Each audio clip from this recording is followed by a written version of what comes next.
today we're gonna read again. We're gonna continue the case against reality by Donald Hoffman.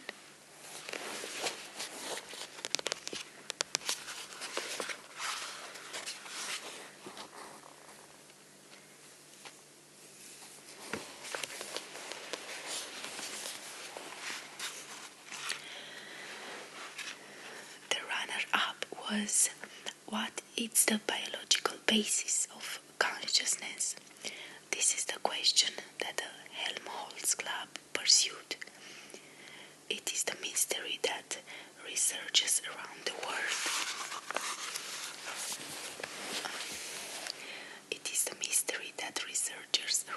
world still struggle to solve. Not how science states the question, what is the biological basis of consciousness? It reveals the kind of answer that most researchers expect, that there is a biological basis for consciousness, that consciousness is somehow caused by or arises from or is identical to certain kinds of biological processes. Given this assumption, the goal is to find the biological basis and describe how consciousness arises from it.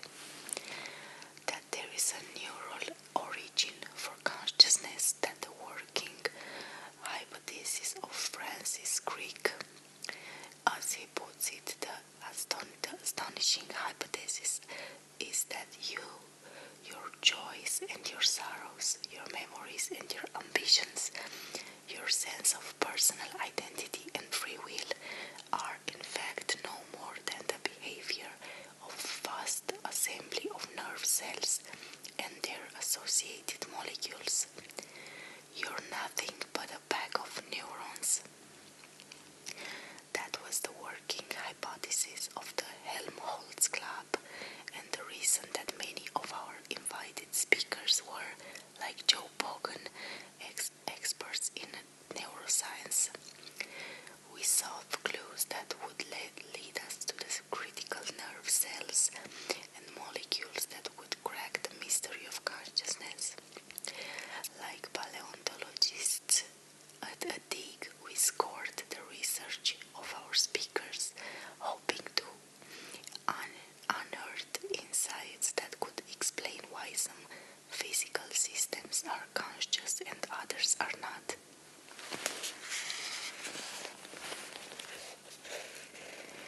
Our hope was not unfounded.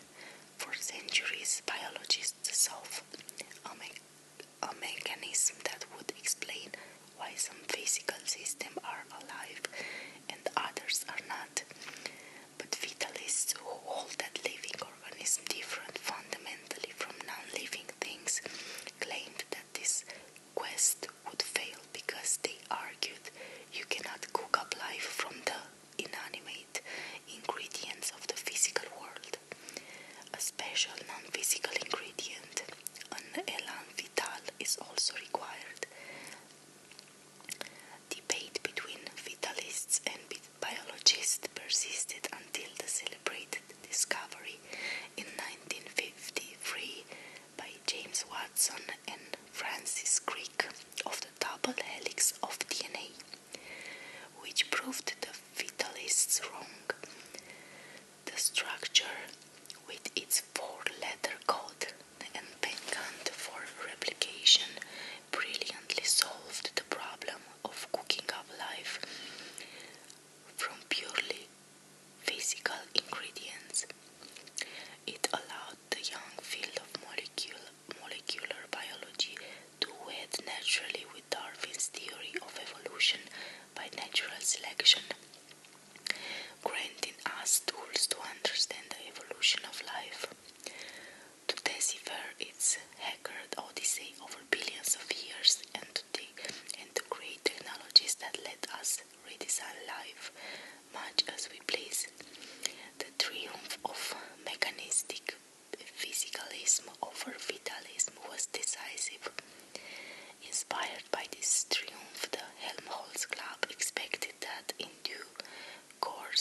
consciousness would acquire to mechanistic explanation couched in the language of neuroscience, opening new vistas for scientific exploration and technological innovation. In 1993, over lunch at the club, Crick told me he was writing a book, The Astonishing Hypothesis on Neuroscience and Consciousness. Can you explain, I asked, how neural activity causes conscious experiences such as my experience of the color red?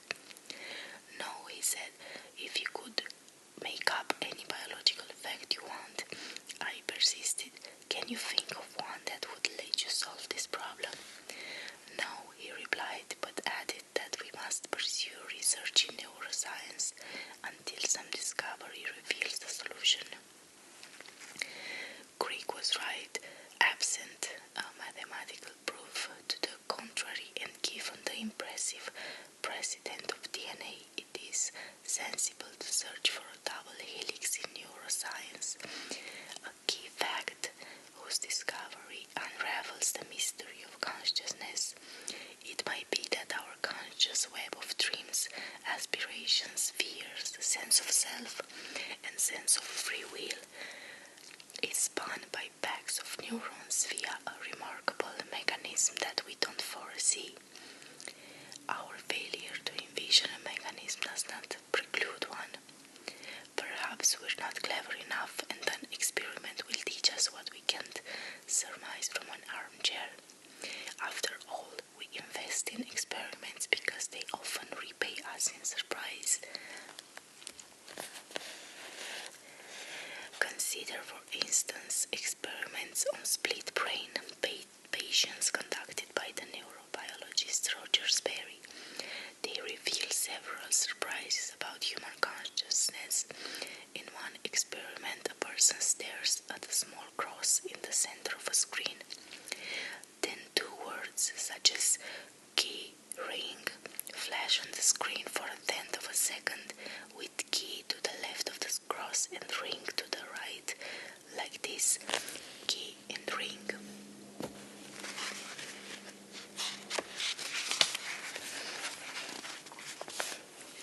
If you ask normal observers to report what they saw, they all say key ring.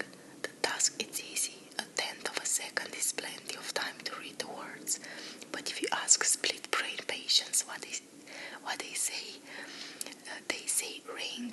If you ask what kind of ring, a wedding ring, a doorbell ring, a key ring, they stick with ring. They cannot see what kind of ring. You then blindfold a split brain patient and bring out a box full of items: a ring, a key, a pencil, a spoon, a key ring, and so on. You ask the patient to reach in with their left hand and pick out the item that was named on the screen. Their left hand searches in the box, picking up and putting down items until it finds what it wants. When the left hand finally exits the box, it always holds a key. During its search, the left hand may encounter and reject a key ring. After their left hand exits the box, you ask the blindfolded patient, "What's in your left hand?" They say they don't know. Can you guess? They guess small items that could fit in a box, such as a pencil or a spoon. But they don't expect by accident guess correctly. You ask the blindfolded patient to reach into the box with their right hand and retrieve the item that was named on the screen. Their right hand pulls out the ring. During its search, the right hand may encounter and reject the key ring. If you ask the blindfolded patient, "What's in your right hand?" they correctly and confidently say ring. Now, while the patient still holds an item in each hand, you remove the blindfold, let them see both hands, and ask, "You said you saw the word ring, so why does your left hand hold the key?" The patient either has no idea or else confabulates a false theory intended to be plausible.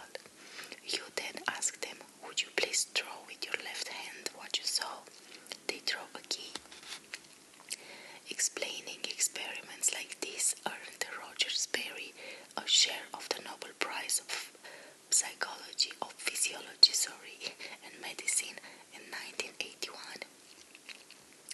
Sperry's explanation was simple and profound. When you fixate on the cross key plus ring, the neural pathways from eye to brain send key only to the right hemisphere and ring only to the left.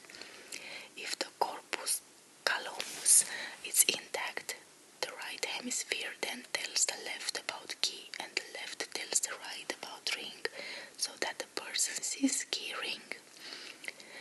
If the callosum is cut, then the hemispheres no longer lies. The right hemisphere sees key and the left sees ring, and neither sees key ring. The left can speak and the right cannot. Thus, if the split brain patient is asked, "What did you see?" the left hemisphere replies ring. The left hemisphere feels and controls the right hand.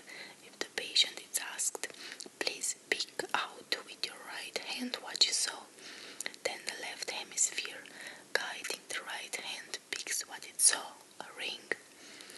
The right hemisphere feels and controls the left hand.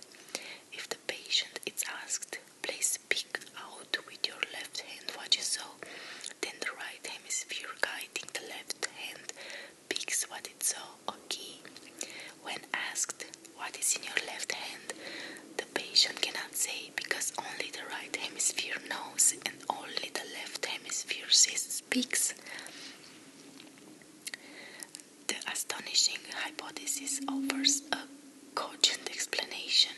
If consciousness arises from the interaction of a pack of neurons, then splitting that pack and their interactions can split consciousness. To the untethered intuition, it seems unlikely that consciousness can be split with a scalpel. What could it mean to split my feelings, my knowledge, my emotions, my beliefs, my personality, my very self? Most of us would dismiss the idea as ludicrous, I hope. But to Sperry, after years of careful experiments, the evidence was clear. Actually, the evidence as we see it favors the view that the minor hemisphere is very conscious indeed, and further that both the separated left and the right hemispheres may be conscious simultaneously in different and even conflicted mental experiences that run along in parallel. The evidence for the conclusion has continued to mount. In one patient, the career goals of the two hemispheres differed. The left hemisphere said that it wanted to be a draftsman, and the right hemisphere, using the left hand to assemble scrambled letters, wrote that it wished to automobile race.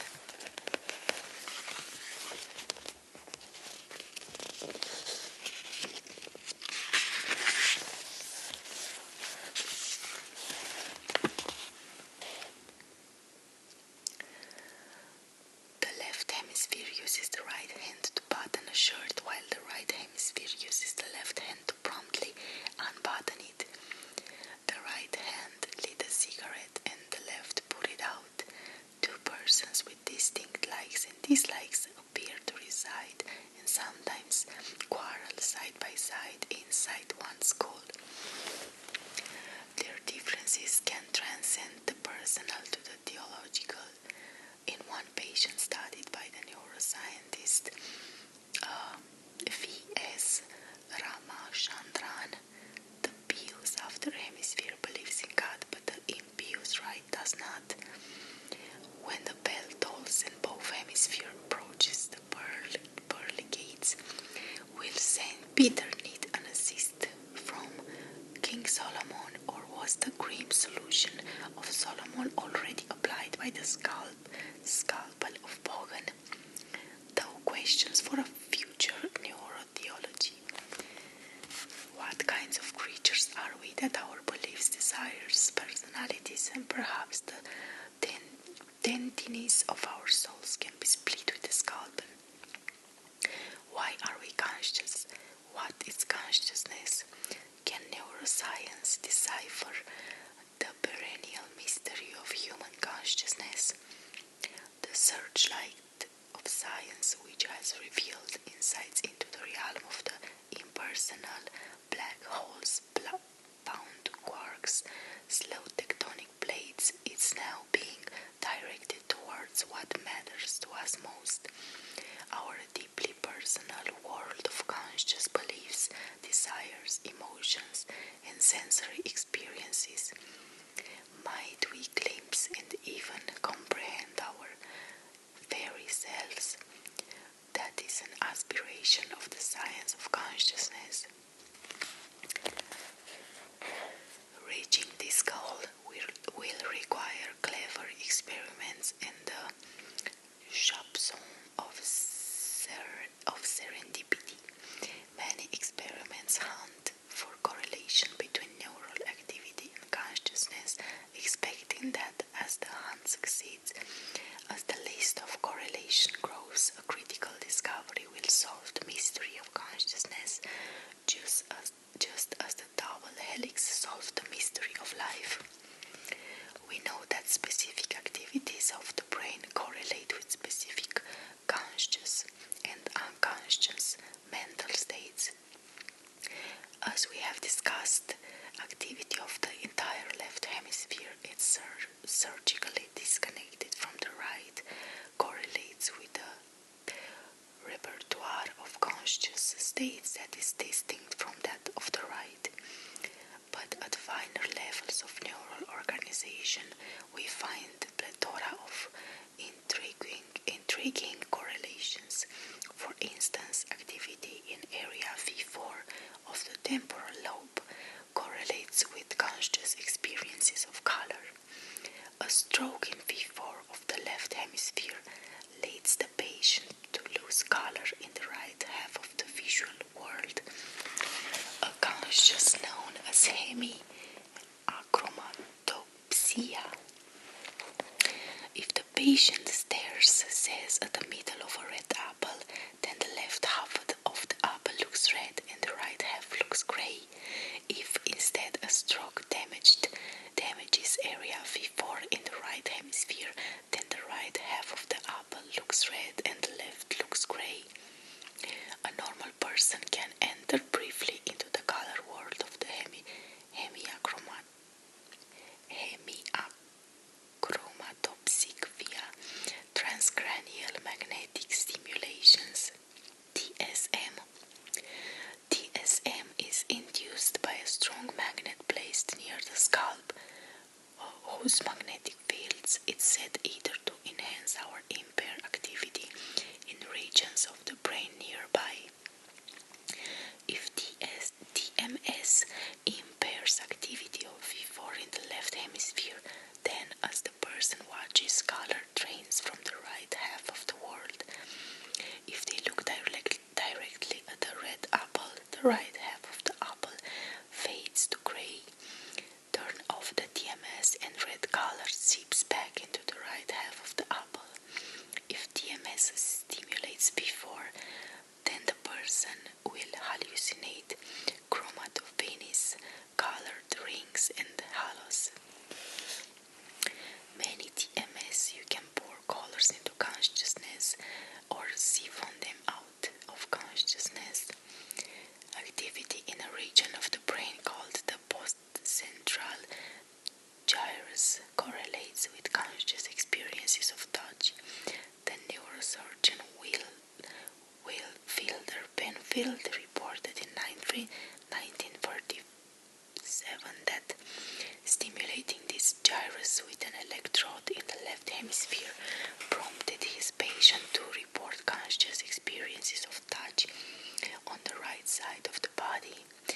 Stimulating the right hemisphere led to feelings of touch on the left side of the body. The correlation is systematic. Nearby points on the gyrus corresponds to nearby points on the body, and regions of the body that are more sensitive, such as the lips and fingertips, occupy more real estate on the gyrus. Stimulate the gyrus near the middle of the brain and you feel it in your toes.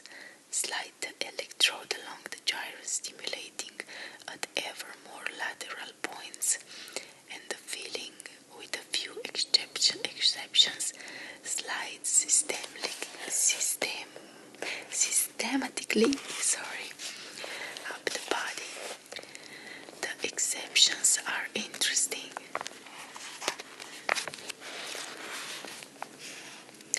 The face, for instance, resides next to the hand of the gyrus.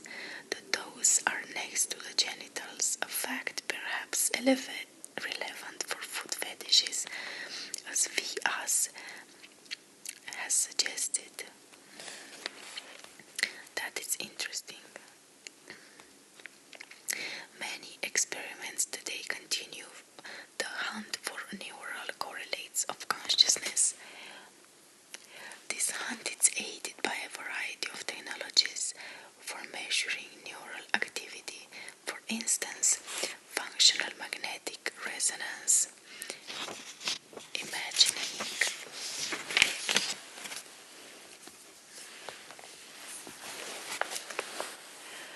tracks neural activity by measuring the flow of blood in the brain.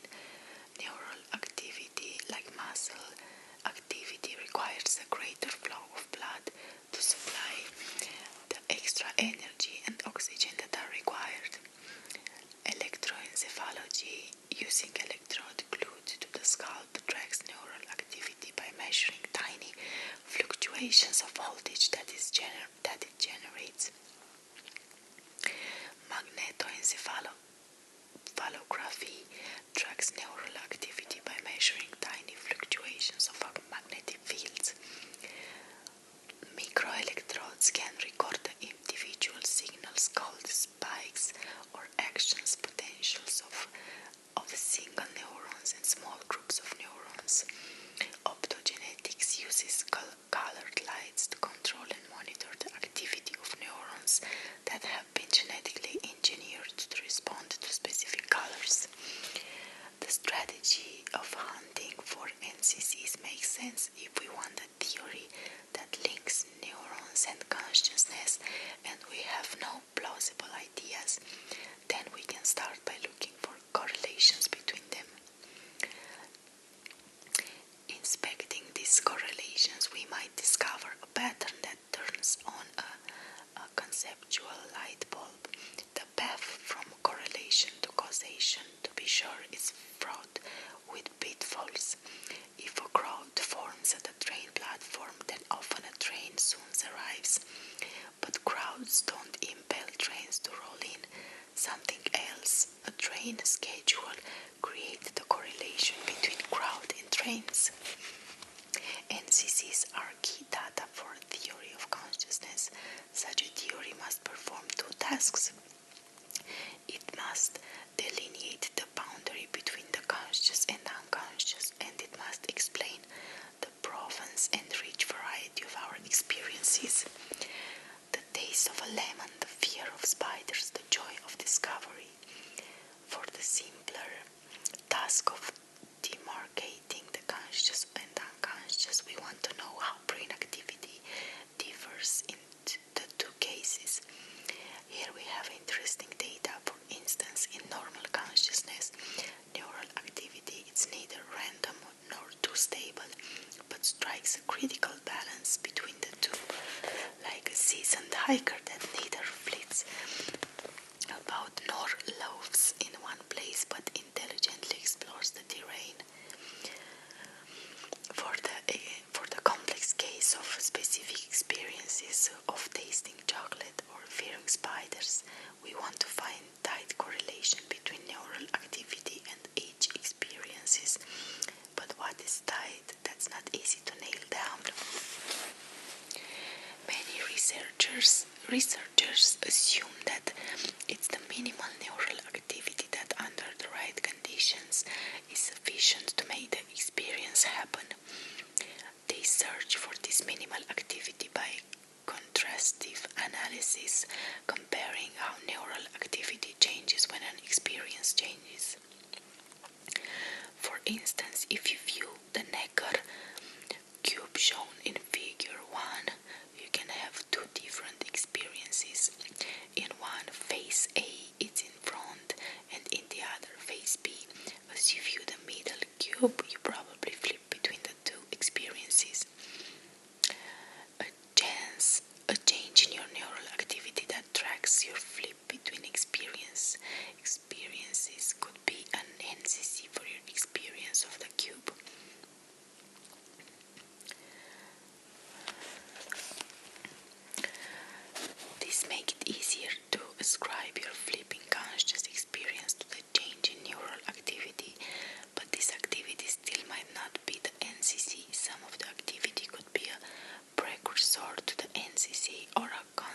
of the NCC rather than the NCC itself.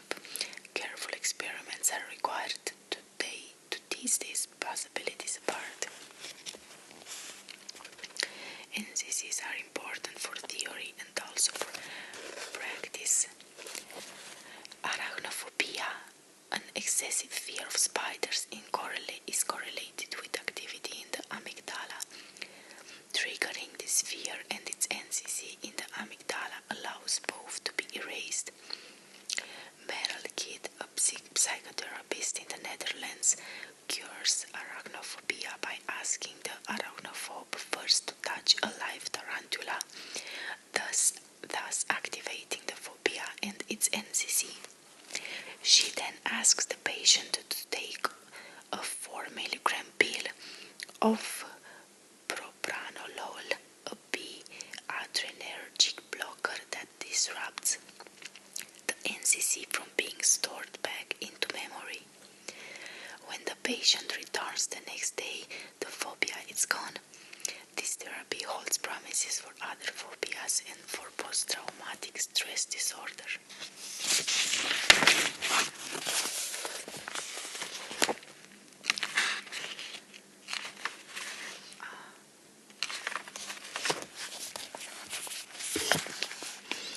Another example exploits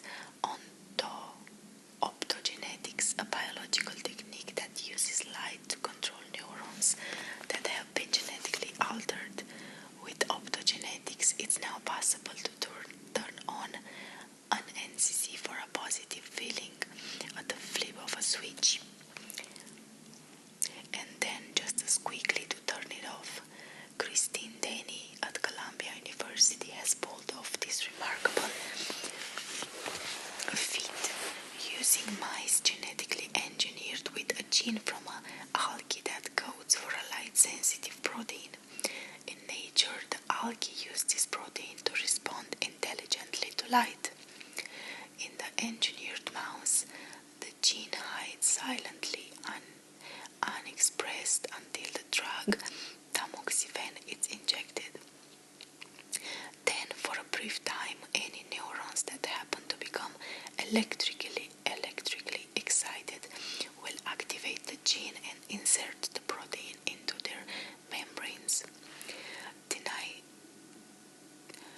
Denny places an injected mouse into an environmental. It likes soft dim with places to take cover. The mouse happily explores this idyllic environment, and any neurons engaging in creating a happy NCC insert the protein into the membranes. Then later, Denny can trigger its happy NCC using fiber optics that flash into its brain a colored light that activates the protein. Even if the mouse sits in a frightful place, hard, bright, nowhere to take cover, it fills a halcyon space until the fiber optics are turned off. Then it freezes in fear, turn the light back on, and once again it happily grooms and explores.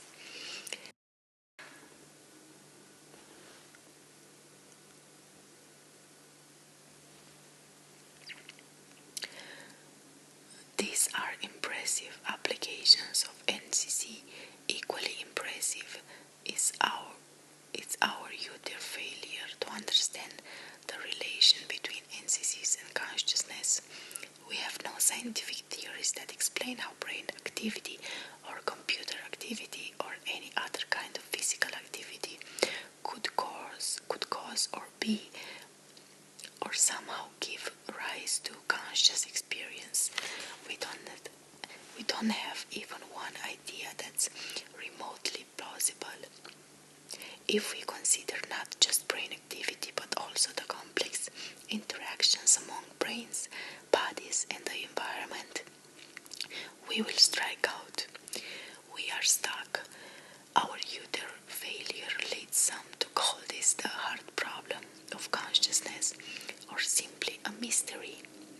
We know far more neuroscience than Huxley did in 1869, yet each scientific theory that tries to conjure consciousness from the complexity of interactions among brain, body, and environment always invokes a miracle at precisely that critical point where experience blossoms from complexity.